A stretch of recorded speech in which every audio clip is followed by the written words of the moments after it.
Breaking news! The atmosphere is tense behind the scenes at the Detroit Lions, and Dan Campbell's team is facing a monumental change in the lineup. This is the kind of news that sends shockwaves through the fans. Questions are flying. Emotions are running high. What's next for this team after the unexpected retirement of one of its most important players? I'll tell you all the details, but first make sure you've hit the like button if you've been a Detroit Lions fan for over 15 years. If you want, comment like this: "Go Lions! This will be the best season ever." Now, let's get to the point. Frank Ragnow is officially stepping away from football. Not just stepping away, retired. A heart and soul player who gave everything to Detroit, and now his body just couldn't take it anymore. At just 28 years old, he's done for, citing a long list of brutal injuries, and honestly, no one can blame him. The guy gave it his all on the field. The announcement was bittersweet, not because it caught us completely off guard, we've seen his struggles, but because it left a huge hole at one of the most critical positions on the offensive line. And now the spotlight turns to a name you might not have been prepared for: Tate Ratledge. Yeah, you heard that right. The rookie out of Georgia, a player drafted for depth, versatility, and future potential, suddenly finds himself thrust into the most important battle of the preseason. The center spot, the position that orchestrates the entire offensive line, the quarterback of the trenches. And all signs from offensive line coach Hank Fraley are pointing toward Ratledge as the future anchor of this front. Let's get real here. This isn't just speculation. Fraley basically spelled it out. While admitting that center is not natural for Ratledge, he's historically been a guard. The message was clear: it's going to become natural. Ratledge was already taking meaningful snaps at rookie minicamp,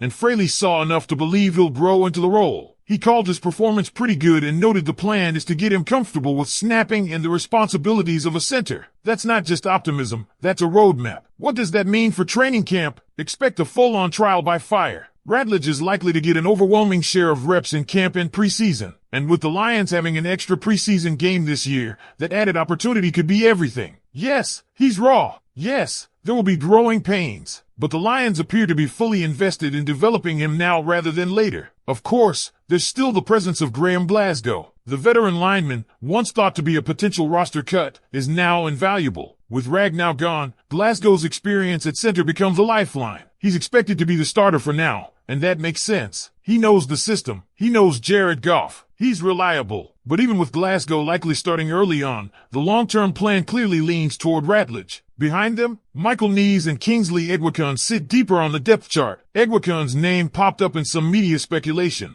but no one inside the building is hyping him up like Ratledge. This isn't a multi-man race. It's Ratledge versus readiness. Now, the free agency route? Don't hold your breath. The market is barren. We're talking about names like David Andrews, and even that feels more like insurance depth than a real fix. No one out there is walking into Allen Park and taking over for Frank Ragnow. The Lions aren't desperate. They're developing. It's also worth pointing out the foresight from Brad Holmes. Fans grumbled when the Lions double-dipped on interior linemen in the draft. First Ratledge, then Miles Frazier. But look at it now. Those picks may have saved the season. With Ragnow retiring, suddenly, this O-line room doesn't feel as thin. And while it's true that inserting 3 potential new starters into one of the league's top offensive lines is a risk, it's also an investment. The team is betting on youth, depth, and coaching. Still, there's a reality check here. The offensive line will look different. Ragnow's absence changes the entire identity of that unit. There's going to be turbulence. There's going to be rust. And with 3 new starters, Ratledge, Frazier,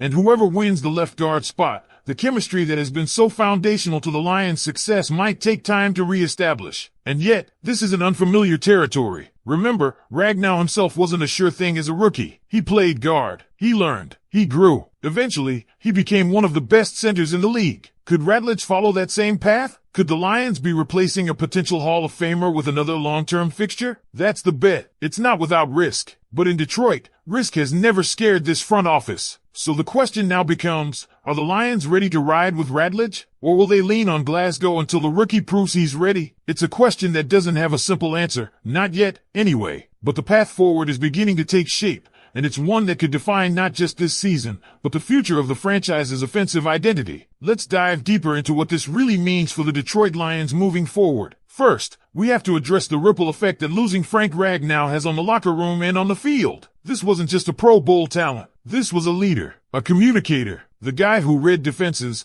identified blitzes, adjusted protection calls, and served as the unshakable pivot in a ferocious offensive line. With him gone, Jared Goff loses one of his most trusted protectors, and the offensive coaching staff has to recalibrate in a big way. Enter Hank Fraley, one of the unsung heroes of this organization. If there's one coach you trust to take a raw, towering, powerful interior lineman like Tate Ratledge and shape him into an NFL center, it's Fraley. His track record is impressive, and it's not just about technique. It's about preparing Ratledge to handle the mental load of the position, the silent cadence adjustments, the read-react responsibilities, and the trust he must build with Goff. Ratledge is stepping into a storm of expectations, and all eyes will be on how quickly he adapts. Fraley was transparent. The center position isn't natural for Ratledge. Not yet, but he praised his rookie camp performance. He noted Ratledge's attitude, his willingness to line up anywhere, even joking about him playing tackle. That's the kind of flexibility that wins coaches over. That's the kind of mindset that says, I'm ready to learn.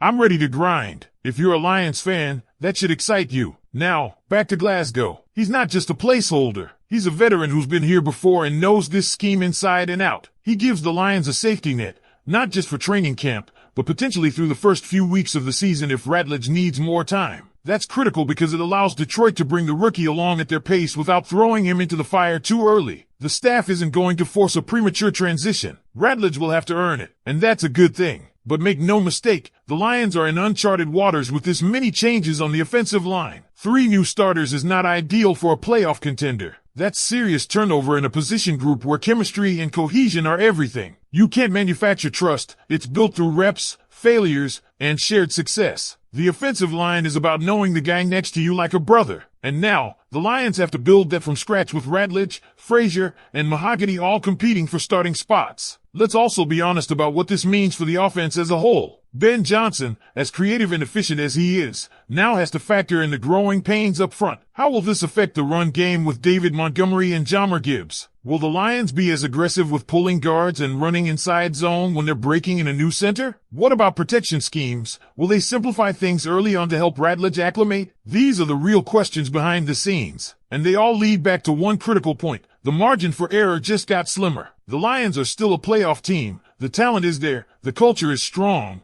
But there's less room for missteps now. The loss of Ragnow drops this team down a peg in terms of reliability on the interior, and that matters in the NFC. Still, there's a real chance for growth through adversity. Ratledge could very well be the next man up in a long line of Lions linemen who earned their stripes the hard way. His college tape showed a mauler with a nasty streak, a guy who finishes blocks with bad intentions. He has the physical tools. The challenge now is mastering the mental game and doing it fast. That's the big question, and I want to hear what you think. Should Tate Ratledge be the starting center for the Detroit Lions in Week 1, or should the team ride with the veteran stability of Graham Glasgow? Drop your answer in the comments below. And if you're enjoying this deep dive, make sure to hit that like button, subscribe to the channel, and stay locked in. The next video is already on your screen.